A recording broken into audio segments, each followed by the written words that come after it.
I am 62 years old, and in approximately 4 months, I will be dead. Stage 4 adenocarcinoma.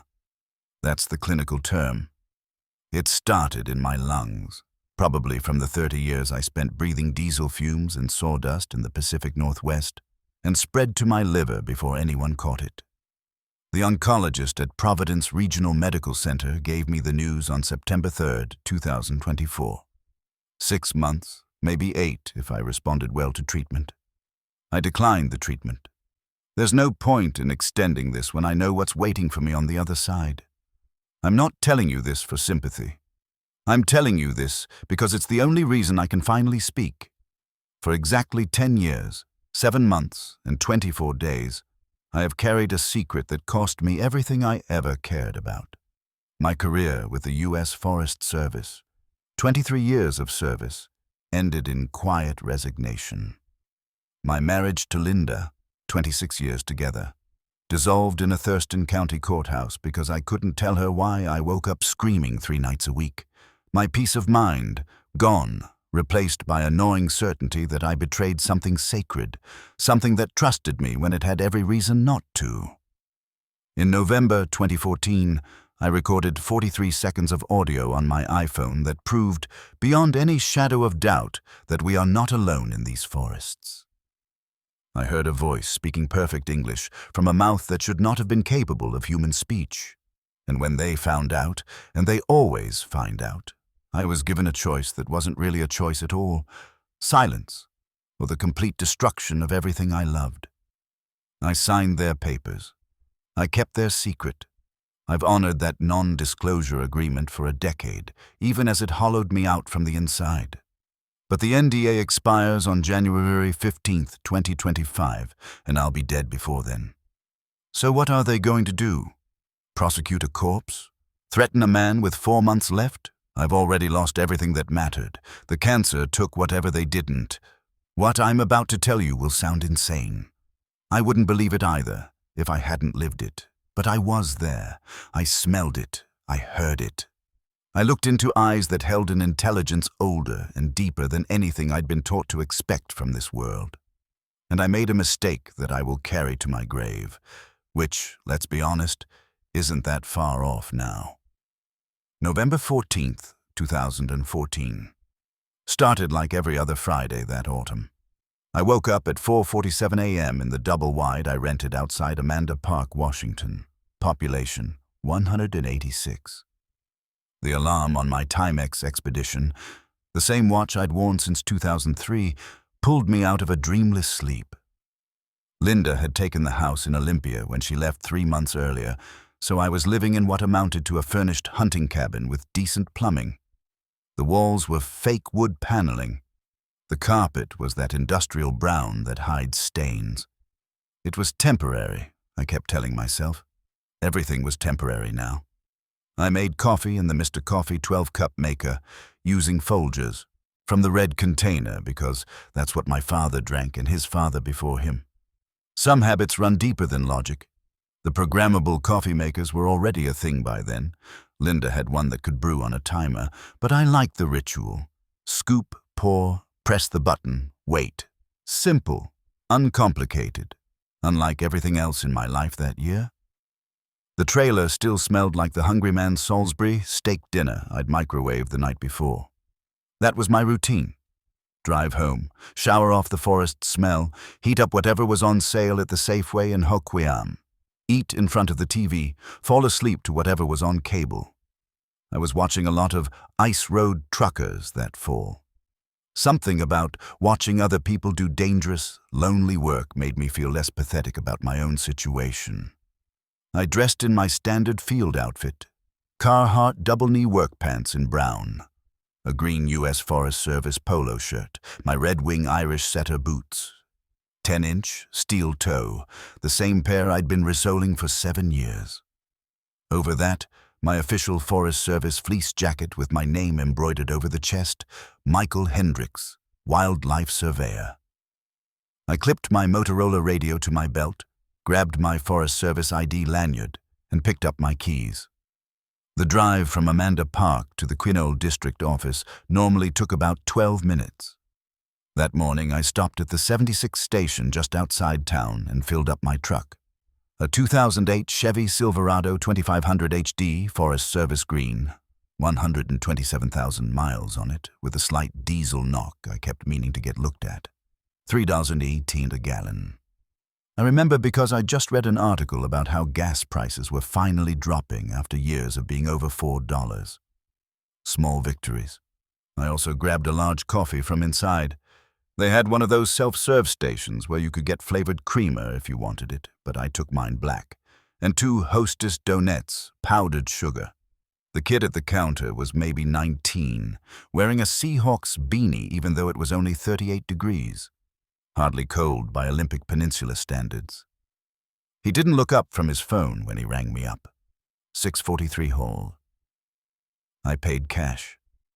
The radio in my truck, factory AM/FM, no satellite, no Bluetooth, just a CD player I never used, and a cassette deck I'd forgotten was there, was tuned to Cairo 97.3 FM out of Seattle. Morning DJ banter about the Seahawks game that Sunday against the Kansas City Chiefs. They were undefeated that season, 9-0, and everyone was losing their minds about it. The DJs were taking calls from people predicting a Super Bowl run. Someone called in and said Russell Wilson was the best quarterback Seattle had ever had, and someone else called that recency bias. I didn't care about football, but the noise was better than silence. At 5:52 a.m., they played Shake It Off by Taylor Swift. That song was inescapable that fall, #1 on the charts for 3 weeks straight. I'm not a Taylor Swift fan, never have been, but I knew every P word anyway because the radio played it 6 times a day. Players gonna play, play, play, play, play. I turned it up a little. The normalcy of it was comforting. The news came on at 6:00 a.m. The anchors talked about the midterm elections from the previous week. Republicans had taken control of the Senate, and everyone was speculating about what that meant for Obama's last 2 years. They mentioned something about protests in Ferguson, Missouri. Michael Brown had been killed in August, and the grand jury decision was expected any day. There was a segment about the European Space Agency landing a probe on a comet, which seemed like science fiction but was apparently real, and someone mentioned that gas prices might drop below $3 a gallon by Christmas. Normal news. Normal day. Normal life. I reached the Quinault District office at 6:14 a.m. The building was a low, single-story structure with brown siding and a green metal roof, the same architecture as every Forest Service building from Alaska to Arizona. Inside, it smelled like burnt coffee and photocopier toner. My supervisor, Dale Pritchard, 58 years old, retiring in 6 months, counting down the days, was already at his desk, squinting at his computer screen through reading glasses he refused to admit he needed. "Hendricks," he said without looking up. "You're doing the Roosevelt Elk Survey up on 2294. GPS coordinates are on your desk. Should be a cakewalk, just documenting bark damage on the Douglas firs near mile marker 11. Take photos, mark the coordinates, back by noon." I picked up the assignment sheet. Standard wildlife survey form, the kind I'd filled out 1,000 times. Estimated damage patterns for Roosevelt elk population assessment. The coordinates pointed to a section of forest about 40 minutes up Forest Road 22-4, a gravel logging road that most people didn't even know existed. It wasn't on Google Maps. You had to know where to look. "Radio check before you head out," Dale added, still not looking up. "Storm front's coming in later, and I don't want you stuck up there in the fog." I did the radio check. Motorola XTS 5000, frequency 171.475. Quinault base, this is Survey 7, radio check. Static. Then Dale's voice through the speaker. "Survey 7, I've got you 5 by 5. Be safe up there." Copy that.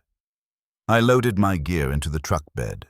Nikon Coolpix 600 camera with the 60x optical zoom, a clipboard with blank survey forms, a Garmin eTrex 30 GPS unit, my Coleman 1.1-quart stainless steel thermos filled with the coffee I'd made that morning, and my Winchester Model 70-270 rifle, which I carried on every survey even though I'd never once fired it in the field. Black bears were common. Cougars, less so, but not unheard of. The rifle was insurance. I also threw in my standard emergency kit.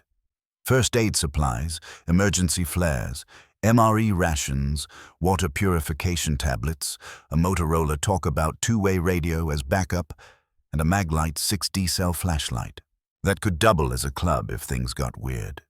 23 years in the Forest Service had taught me that routine was just another word for the moment before everything goes wrong. At 6:33 a.m., I pulled out of the parking lot and headed north on U.S. Route 101. The Olympic Peninsula in November is a study in gray. Gray sky, gray rain, gray fog rolling in off the Pacific like something alive. The trees, Douglas fir, western hemlock, Sitka spruce, were so thick on either side of the highway that it felt like driving through a tunnel. Every few miles, you'd pass a clear cut, these raw patches of stumps and slash piles, where the logging companies had taken everything worth taking and left the rest to rot. It was ugly, but it was the economy. Timber built the Northwest. Timber fed families. I tried not to think about it too much. I passed through Neilton, barely a town, just a cluster of houses and a defunct gas station. The road narrowed. The pavement got worse. More potholes, more frost heaves from the winter before.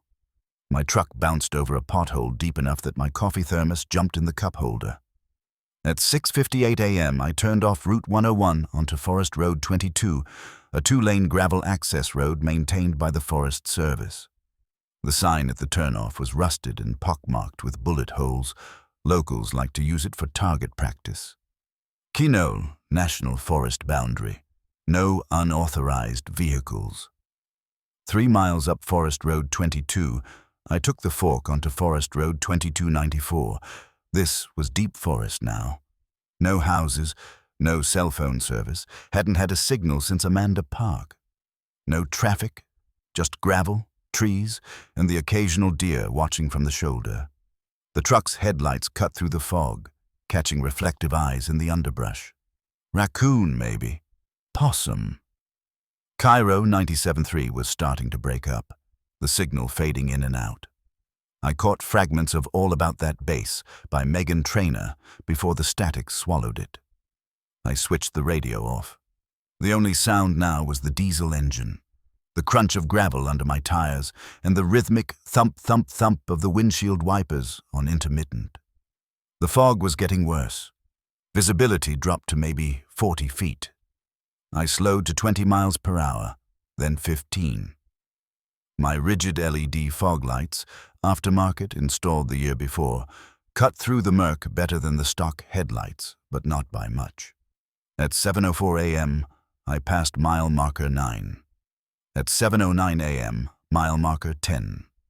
I was 2 minutes from the survey site, running through the mental checklist I always did. Park the truck, grab the GPS, take photos of the elk damage, mark the coordinates, fill out the paperwork, back to the office by 10:30 a.m. Lunch at the Salmon House Diner in Hoquiam. Friday special was clam chowder and a patty melt. Maybe I'd stop by Swanson's Hardware after and pick up that new socket set I'd been eyeing. Normal day, normal job, normal life. I had no idea that in less than 3 minutes, normal would cease to exist. The smell hit me first. I was approximately 400 yards past mile marker 10, doing maybe 15 miles per hour, when it came through the truck's closed windows like a physical force. My first thought, and I remember this with perfect clarity, was that something had died under my hood. A rat, maybe, or a squirrel that had crawled into the engine compartment and gotten caught in the serpentine belt. But this wasn't the sweet rot stink of decomposition. This was something else. Something alive. Wet dog, but magnified, amplified.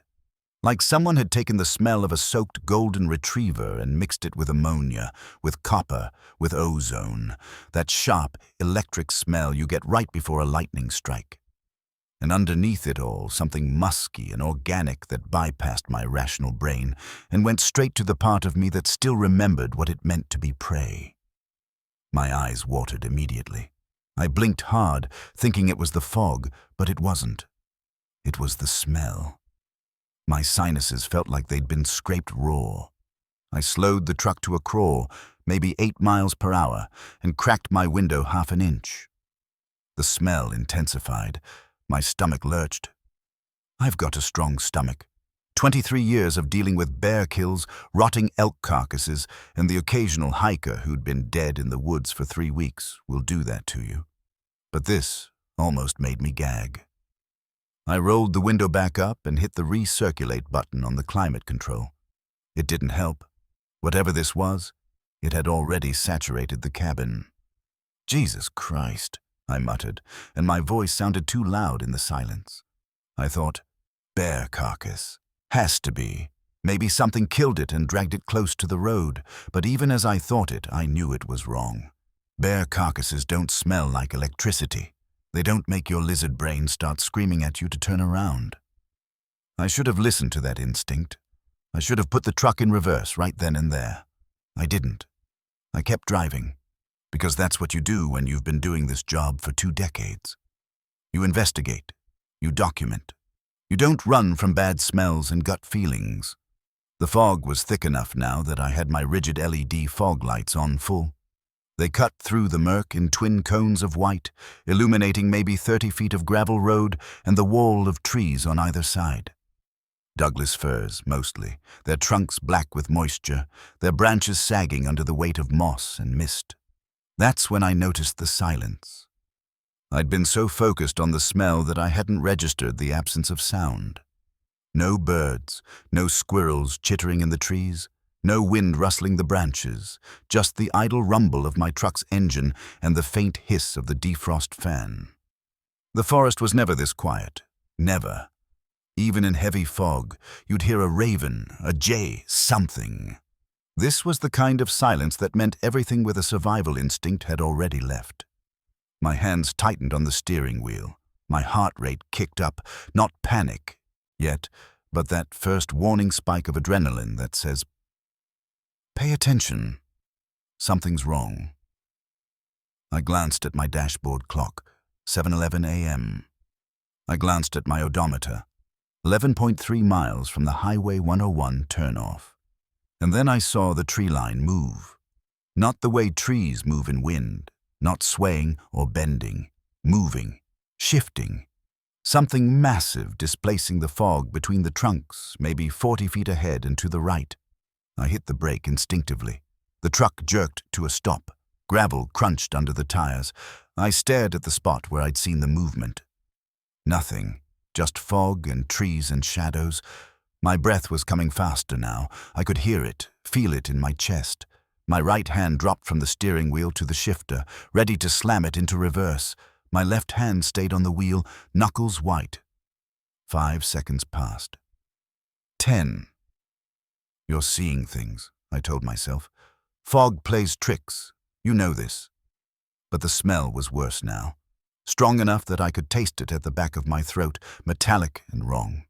I reached for the Motorola radio clipped to my belt, then stopped. And say what? That I smelled something weird?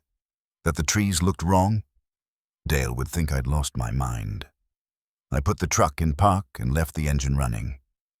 My hand moved to the Winchester 270 in the gun rack behind my seat. I didn't pull it free, not yet, but my fingers wrapped around the stock, cold wood and metal, solid and real. The movement came again. Closer this time. Maybe 30 feet ahead, not between the trees, on the road. Something stepped out of the fog and into the cone of my headlights. For maybe 3 seconds, my brain refused to process what I was seeing. It kept trying to categorize it as something familiar, bear, elk, person in a costume, and failing. It was upright, bipedal, 8 feet tall, maybe taller. covered head to toe in dark reddish-brown hair, matted and wet, clumped with mud and something darker. Not fur like a bear. Hair. Long, thick hair that hung in wet ropes from its arms and shoulders. The shoulders. Jesus Christ, the shoulders were massive. Twice as broad as any human, sloped and powerful, built like something designed to tear trees apart. But it wasn't the size that froze me. It was the face. Not an ape, not human, something horrifyingly, impossibly between. The brow ridge was heavy, pronounced, but not bestial.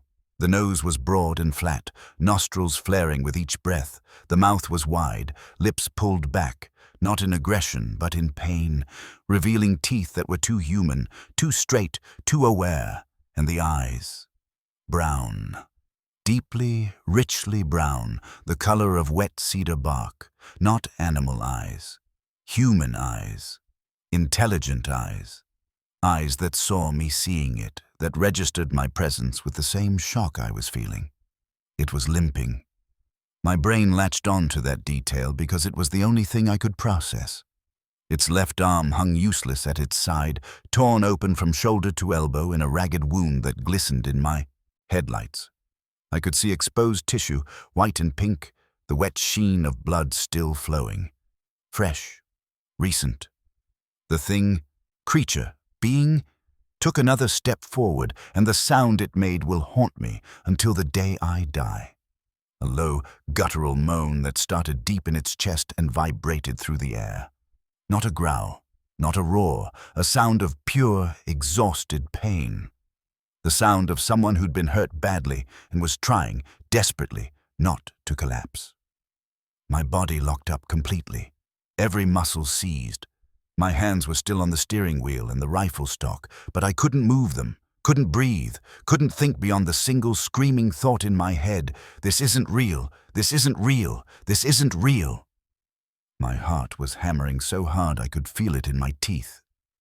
My peripheral vision started to tunnel.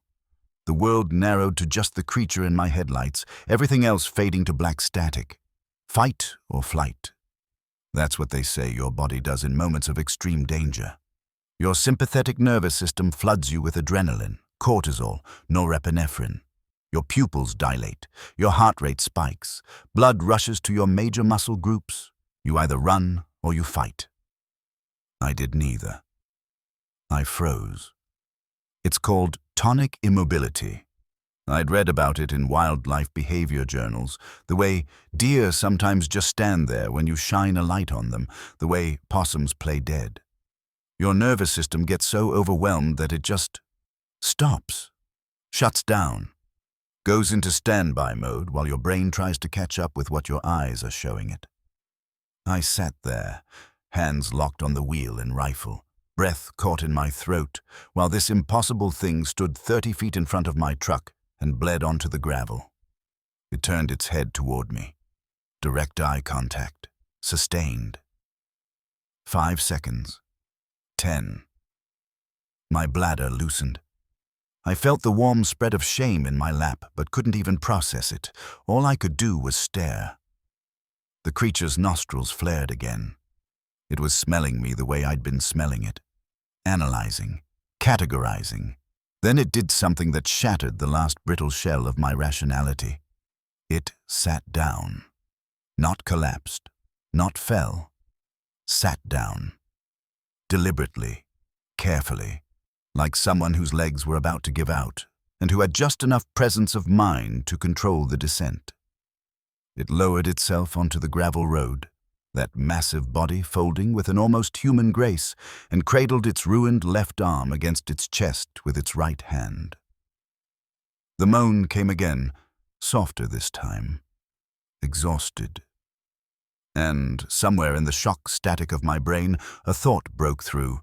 It's not trying to attack me. It's hurt. It needs help.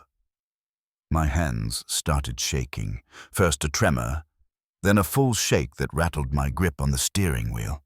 My breath came back in a ragged gasp that sounded like a sob. I looked at the radio on my belt. I looked at the rifle behind my seat. I looked at the creature sitting on the road 40 feet away, watching me with those Impossibly human eyes. And I made the first choice that would set everything else in motion. I turned off the engine. The sudden silence was deafening. No diesel rumble, no defrost fan, just my breathing, fast and shallow, and the faint rustle of the creature shifting its weight on the gravel. I was committed now, no turning back. I just didn't know yet that turning back had stopped being an option the moment I saw it. We sat there for 7 minutes. I know because I kept checking the dashboard clock compulsively, like knowing the exact time would somehow anchor me to reality. 7:11 a.m., still sitting there. 7:13 a.m., still sitting there. 7:15 a.m., still sitting there. The creature hadn't moved except to adjust its grip on the wounded arm. It sat cross-legged, if you can call it that, when the legs are that long and that powerful, hunched forward slightly, breathing in deep, measured pulls that I could see in the rise and fall of its shoulders. It wasn't looking at me anymore. Its attention had shifted to something behind itself, back toward the tree line it had emerged from. Its head would turn slightly every 30 seconds or so, listening, watching. The body language was unmistakable even across species lines. Vigilance. It was waiting for something, or watching for something. The smell had leveled off to a constant, pervasive presence. My sinuses had adapted, or maybe just given up. Now it was just part of the environment, like the fog and the silence and the impossible thing sitting on the road in front of me. My hands had stopped shaking. The initial shock paralysis was wearing off, replaced by something I can only describe as surreal clarity. That thing you feel after a car accident when the adrenaline starts to metabolize and you can suddenly think again, assess damage, make decisions. My training was kicking back in. Document, assess, respond. I still had my right hand on the Winchester, but the grip had loosened. My left hand dropped from the steering wheel to my lap, and I realized with a flush of humiliation that I'd pissed myself. The warm damp had already started to go cold. 46 years old, and I'd wet myself like a child. The shame of it cut through the fear for a moment, sharp and human and almost welcome, because at least it was normal. The creature shifted its weight, and I tensed again, but it wasn't standing.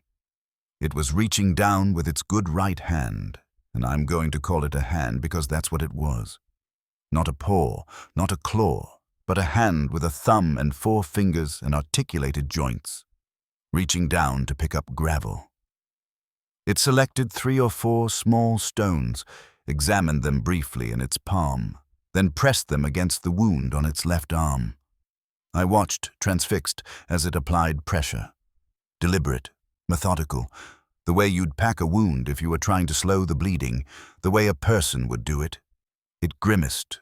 I saw the expression clearly, the pull of facial muscles around the mouth and eyes, and made a softer sound. Not a moan this time. Something closer to a hiss, like air escaping through clenched teeth. The universal sound of pain being endured. That's when something in my head clicked over.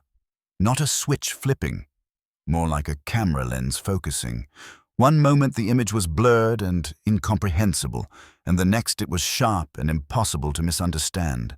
This wasn't a monster. This was someone who was hurt. I don't know if that distinction makes sense to you. It probably sounds insane. The thing was 8 feet tall and covered in hair and shouldn't have existed. How could I see it as a someone instead of a something? But I'd spent 2 decades doing wildlife surveys. I'd watched bears nurse injured cubs. I'd seen elk stand guard over dying herd members. I'd found a cougar once that had been hit by a logging truck, dragged itself a 1/4 mile into the underbrush, and was quietly waiting to die with a dignity that broke my heart. Animals in pain don't problem solve. They don't apply pressure to wounds. They don't grimace and hiss and endure. People do. And I was looking at a person in a body I didn't understand, from a species I didn't have a name for, but a person nonetheless. The training took over before I could second-guess it. I reached into the cup holder between the seats and grabbed the unopened bottle of Aquafina I'd bought at the 76 station that morning. 20 fluid ounces, still cold from the gas station cooler. I remembered buying it, remembered thinking I probably wouldn't drink it because I had the Coleman thermos, but I'd grabbed it anyway out of habit. My hand was on the door handle before I realized what I was about to do. "Are you insane?" the rational part of my brain screamed. "It could tear you apart. It could—" But it wasn't moving. It was just sitting there, 30 feet away, bleeding onto the gravel and trying to stay conscious. I cracked the door. The creature's head snapped toward the sound immediately, eyes locking onto me with laser focus. I froze, door open maybe 6 inches, 1 foot still in the truck. We stared at each other. Its eyes weren't glowing or reflecting light the way animal eyes do.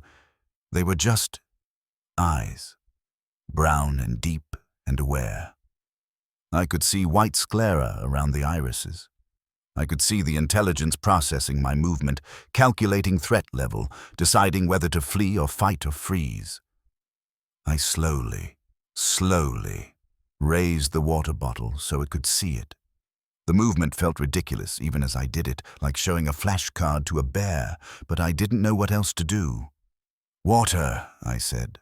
My voice came out as a croak. I cleared my throat and tried again. "Water. For the wound."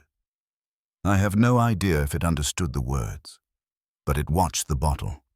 Its eyes tracked from my face to the Aquafina and back again. I opened the door the rest of the way, and every survival instinct I had started screaming. The smell rolled over me in a wave, so much stronger outside the truck.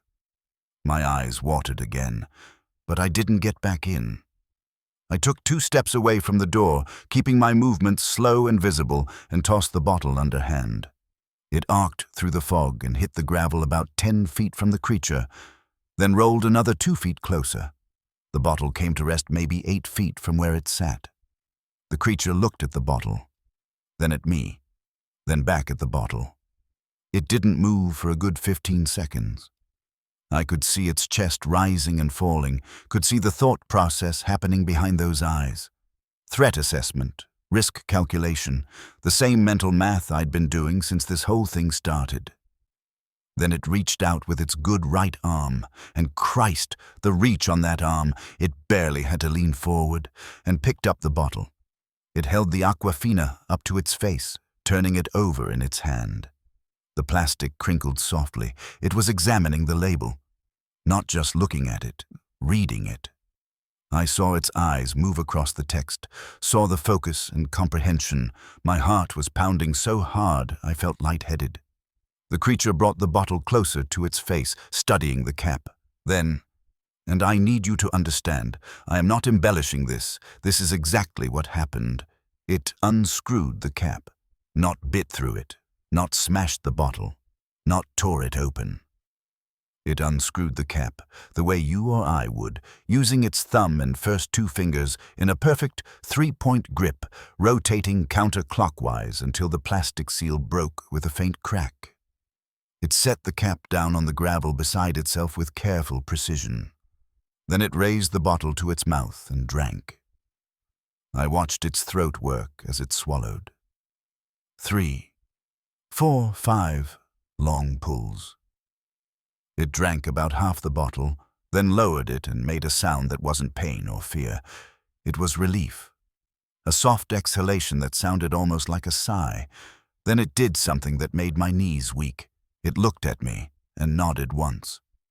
A single, deliberate dip of the head. "Thank you." The meaning was unmistakable.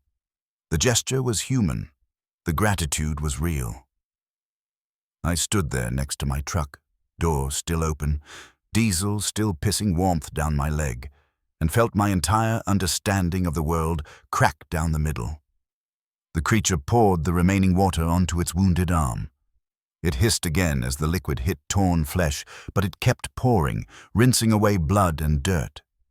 When the bottle was empty, it set it down next to the cap, didn't throw it, didn't drop it, set it down, and went back to cradling the arm. "You need," I started, then stopped. What was I going to say? "You need medical attention? From who? Where?" How do you take an 8-foot cryptid to a hospital, but standing there doing nothing felt wrong? The surveyor in me, the first responder training I'd had, the basic human decency my parents had raised me with, all of it was screaming that you don't just watch someone bleed. I turned back to the truck. The creature tensed, and I held up both hands, in what I hoped was a universal, "I'm not a threat" gesture. "First aid kit," I said, not sure if it mattered. "In the truck. I'm getting a first aid kit." I reached behind the driver's seat and grabbed my Surviveware large first aid kit. 72 pieces, ANSI 308.1, 2015 certified.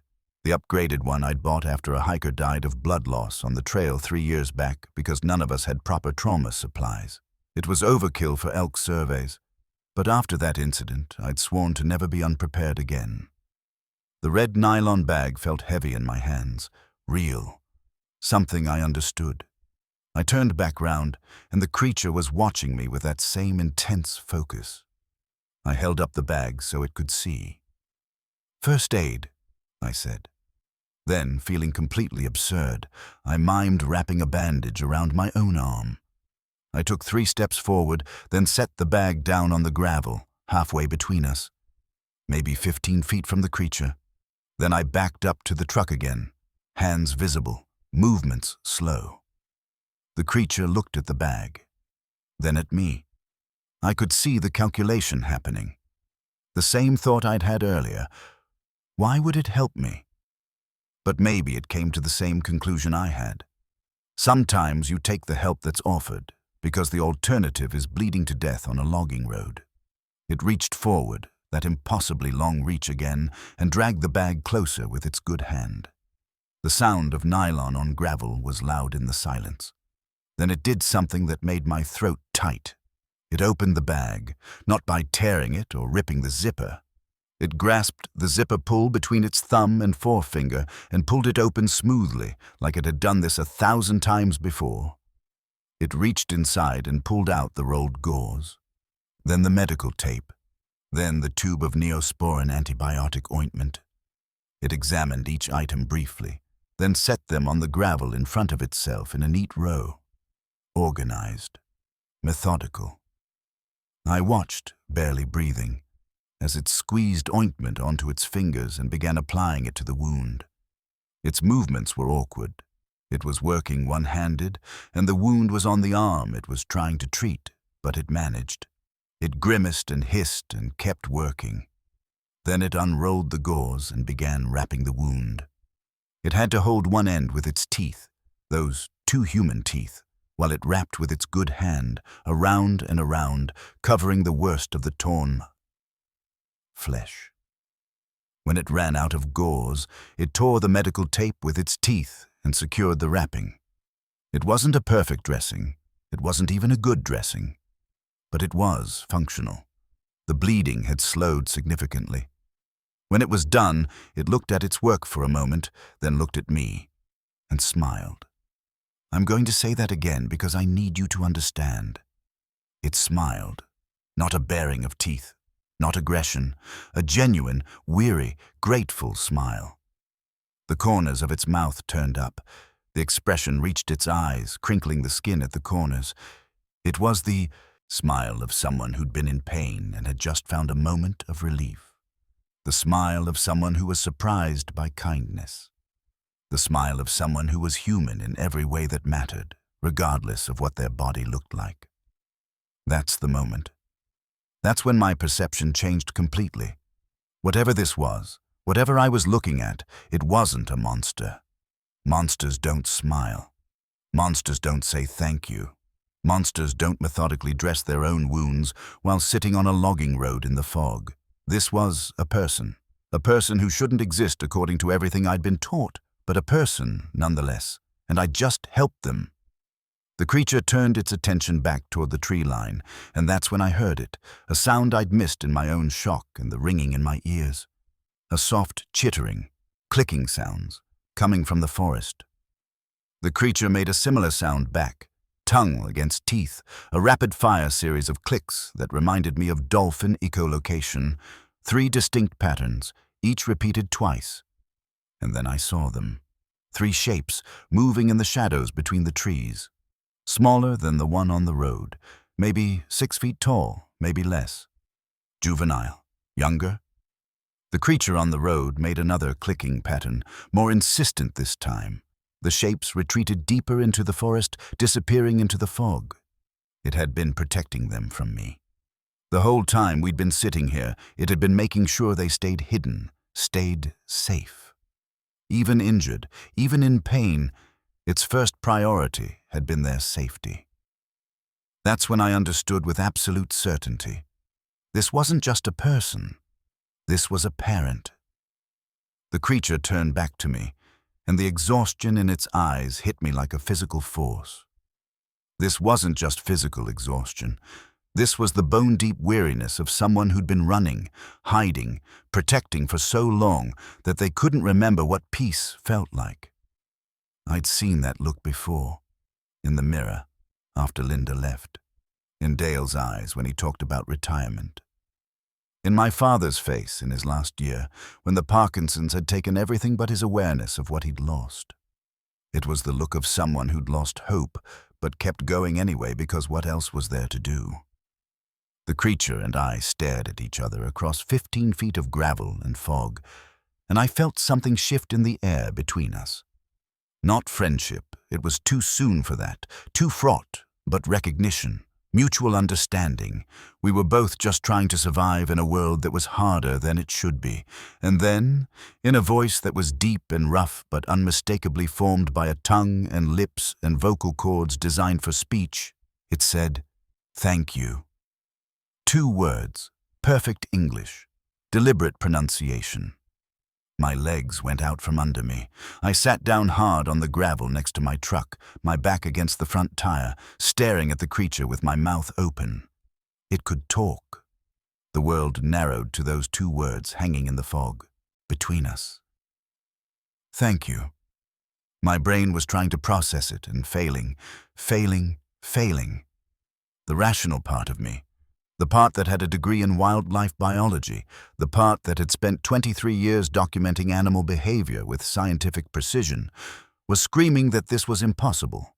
Vocal cords didn't work that way, cognition didn't work that way, evolution didn't work that way. But I'd heard it, clear as day, unambiguous. My mouth was opening and closing like a fish. No sound was coming out.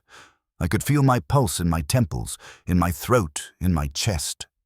The fog seemed to press in closer, and for a moment I thought I might actually pass out. The creature was still watching me, head tilted slightly, and I realized it was waiting to see if I'd run, waiting to see if I'd freak out, waiting to see if the help I'd offered had been real or if the talking would break the fragile trust we'd built. "You," I managed to croak. You can talk." Even as the words left my mouth, I realized how monumentally stupid they sounded. But what else do you say when everything you thought you knew about the world just shattered? The creature nodded slowly. Once. Confirmation. How? The word came out as barely a whisper. It didn't answer immediately. Instead, it glanced back toward the tree line where the smaller shapes had been. Then back to me. Risk assessment again. Deciding how much to reveal. Deciding if I could be trusted. When it spoke again, the voice was the same. Deep, resonant, with a slight rasp like a smoker's voice, but the cadence was different, slower, more careful, like someone choosing their words with extreme precision. "We can," it said. "We choose not to." The grammar was perfect. The vocabulary was limited but deliberate. English, but spoken by someone for whom English was clearly a second, or third, or 10th language. I was still sitting on the gravel, back against my truck tire, staring up at this impossible thing. My hands were shaking again. I pressed them flat against the ground to steady them. "Why?" I asked. It was all I could manage. 1 syllable. The only question that mattered. The creature shifted its weight, adjusting the wounded arm against its chest. The movement was careful, controlled, but I could see the pain flash across its face. Whatever had torn that arm open had done serious damage. "Your kind," it said, and there was something in the tone, not quite bitterness, not quite resignation. "Cannot be trusted with knowledge." The words hit me like cold water. Your kind, not humans, not people. Your kind. The separation was deliberate. The distinction was clear. I started, then stopped. What was I going to say? That we could be trusted after everything humanity had done to every species we'd ever encountered? After the passenger pigeons and the buffalo herds and the clear cutting and the strip mining and the plastic in the ocean, I didn't have an argument. I just had questions. "What are you?" I asked. The creature's expression shifted. I'm going to call it a smile, but it wasn't happy. It was sad. Deeply, profoundly sad. "We are what remains," it said. Those 4 words carried more weight than any explanation. I felt the history in them, the loss, the ending. "Remains of what?" I pressed. The creature was quiet for a long moment. Its eyes moved past me, up toward the ridgeline that was hidden in fog, like it was looking at something I couldn't see, something that existed only in memory. "The first people," it said finally. "We were here before your kind, before your cities, before your roads." It paused, and when it continued, its voice was softer. 40,000 years, maybe more. We do not count time the way you do. 40,000 years. I tried to wrap my head around that time span and couldn't. 40,000 years ago, humans were still crossing the Bering Land Bridge. We're still painting on cave walls. We're still figuring out how to make fire. "You've been here the whole time?" I asked. "In North America?"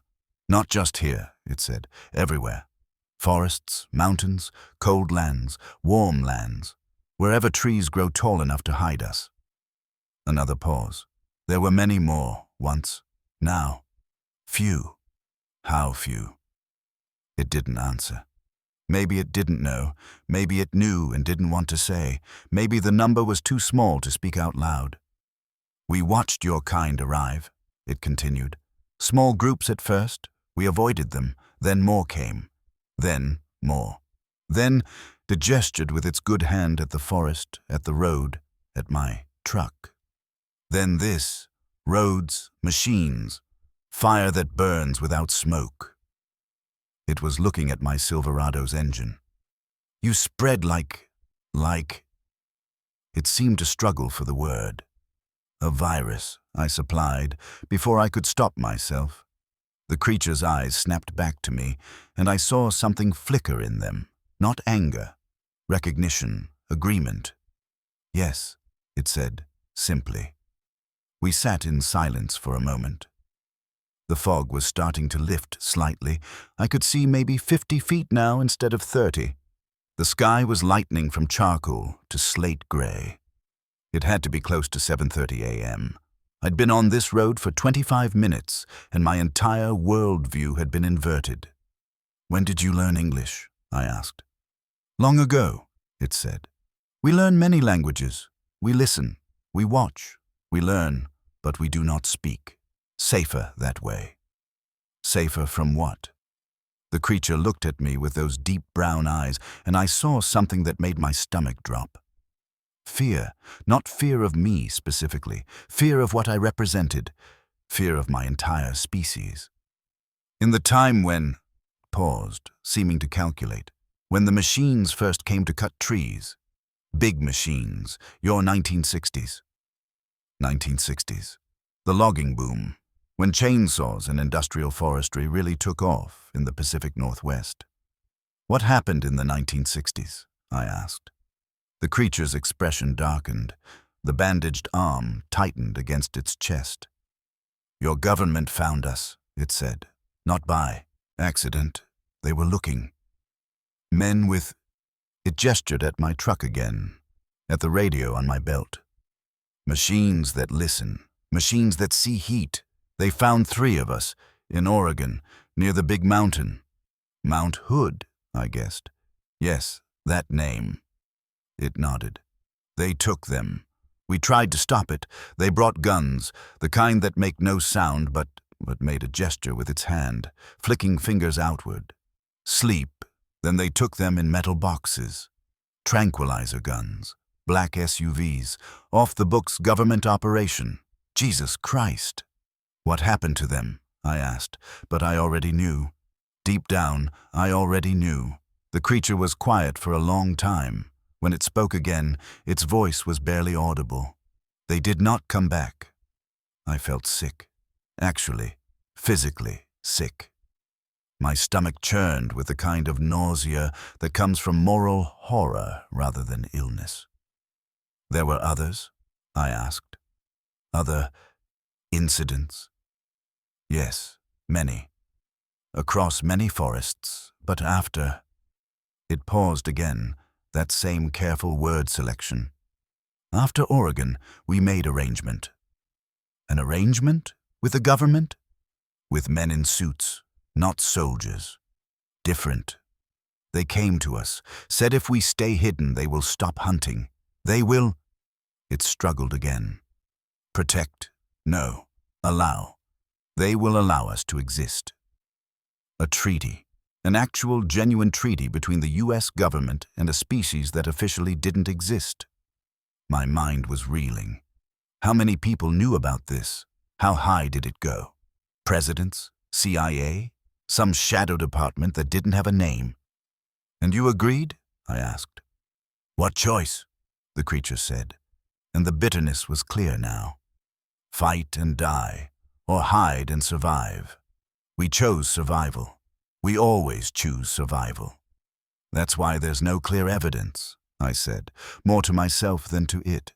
That's why every photo is blurry, every video is questionable. You're actively avoiding documentation. Yes, cameras are, seem to search for the word. Dangerous, more dangerous than guns. Guns kill one. Cameras kill all. If proof exists, the agreement ends. If the agreement ends... It didn't finish the sentence. It didn't have to. They'd hunt you, I said. They would capture, study, dissect, show to the world, make us into property. That word again. Property. Your kind does this to everything you do not understand. You must own it, control it, prove it exists. I thought about museums, about zoos, about animals in cages and specimens in formaldehyde and DNA samples stored in freezers, about how we'd treated every single species we'd ever deemed scientifically interesting. The creature was right. Of course it was right. Why are you telling me this? I asked. Why risk it? The creature looked at me for a long moment, and I saw something in its expression I couldn't quite name. Exhaustion, yes. Fear, yes, but also something else. Something almost like hope. Because you helped, it said simply. You saw me hurt. You did not run. You did not attack. You helped. The word carried weight, like help was so rare that it needed to be emphasized. Maybe not all your kind are the same. I wanted to tell it that it was wrong, that I was the exception, not the rule, that most people would have run or filmed or called the authorities, that the kindness I'd shown was nothing compared to the cruelty that would follow if this secret got out. But I couldn't bring myself to say it. Not when it was looking at me like I'd just restored some tiny, fragile piece of faith in humanity. How many of you are left? I asked quietly. The creature glanced back toward the tree line, toward where the smaller shapes had been. When it looked back at me, its eyes were sad again. In these mountains? 14, maybe 15. 2 young ones born last winter. A pause. In all the forests of your America? I do not know. Few hundred, maybe less. Few hundred. Out of how many thousands? Tens of thousands. How much had they lost? What hurt you? I asked, nodding toward its bandaged arm. The creature's expression went dark, its lips pulled back slightly, not a smile this time. Anger. "Other one," it said. "Like us, but wrong. Sick in the head. Comes from the north. Kills for killing. Hunts us." "Another Sasquatch is hunting you?" It nodded. "Big, male, old, went mad. Is that word? When the forests became small, he became angry. Now he kills everything. Us, bears, your kind, sometimes. He does not hide anymore. He wants to be seen. Wants war." Jesus. Rogue Bigfoot. A literal monster among what I was rapidly coming to understand were people. Does the government know about him? Yes, they hunt him too. But he is smart, knows machines, knows schedules. He hides from them, but not from us. It touched the bandaged arm gingerly. "He found us yesterday, found the young ones. I fought him. He is stronger. I am faster. I led him away, but—" It gestured at the wound. "He got close. Will he come back?" The creature's eyes flickered toward the tree line again, then back to me. "Maybe. That is why we must move. But I am hurt. Cannot travel fast. The young ones must wait." Another pause. "Your water helped. Your medicine helped. Now maybe we can go." It started to stand, and I realized with a sudden, lurching panic that this conversation was ending. That in about 30 seconds, this thing, this person, was going to walk back into the forest and disappear, and I'd never see it again. Never get answers to the 1,000 questions suddenly crowding my throat. But more than that, I'd never be able to prove any of this happened, and that's when I made the mistake that would haunt me for the next 10 years. I reached into my pocket and pulled out my iPhone 6. The creature saw it immediately. Its entire body tensed. The wounded arm was forgotten. It rose to its full height. Jesus Christ, it had to be 9 feet tall standing up, and the expression on its face went from gratitude to betrayal in an instant. "What is that?" The voice was cold, now hard, all the warmth drained out of it. "It's just, I stammered. "I need something. Proof, for me. Just for, you record me." The words were sharp, accusatory. "After I trust you? After I tell you why we must stay hidden?" "I won't show anyone." The words tumbled out in a desperate rush. "I swear, I just need to know this was real. I need—" "You are like the others." The creature took a step back away from me. "I was wrong about you." "No, wait, please." I raised the phone, hit record. 43 seconds. That's all I got. The creature's face in frame, the expression of total betrayal. "They monitor the frequencies," it suddenly shouted. The volume startled me so badly I almost dropped the phone. "They listen always, for signals, for calls. You use that machine, they know." And that's when I heard it. Distant but getting closer. The rhythmic whoomp, whoomp, whoomp of helicopter rotors. The creature heard it too. Its head snapped toward the sound, coming from the southeast. Every muscle in its body went rigid. "They know," it said, and the fear in its voice was primal. "You led them here." I didn't, but even as I said it, I understood. The cell phone. They were monitoring for electronic signals in the forest. The moment I'd turned it on, the moment I'd started recording, I'd sent up a flare. The creature was already backing toward the tree line, moving fast despite the injured arm. "Wait," I shouted. "I'm sorry. I didn't mean—" It stopped for just a moment and turned back. The look it gave me will be carved into my memory until the day I die. Not anger. Worse than anger. Disappointment. "Destroy that recording," it said, "for both our survival. If you show it, they will find you. They will find us. They will make you choose. Silence or prison. There is no third option." "I won't—" "You are kind," it interrupted. "That may save you. or it may doom you. Then it was gone. 3 powerful strides and the forest swallowed it whole, like it had never existed at all. I stood there, phone still recording, watching the space where it had been, listening to the helicopter getting closer, and then I saw them. 2 black SUVs appearing through the fog on the road behind me. No markings, no lights, coming fast. I looked at my phone. 43 seconds of footage. The creature's face, clear as day.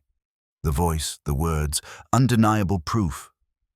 The helicopter was maybe 2 minutes out. The SUVs were maybe a minute behind that. I had maybe 30 seconds to make a choice. I didn't know it yet, but my life as I knew it was already over. The only question was how bad it was going to get.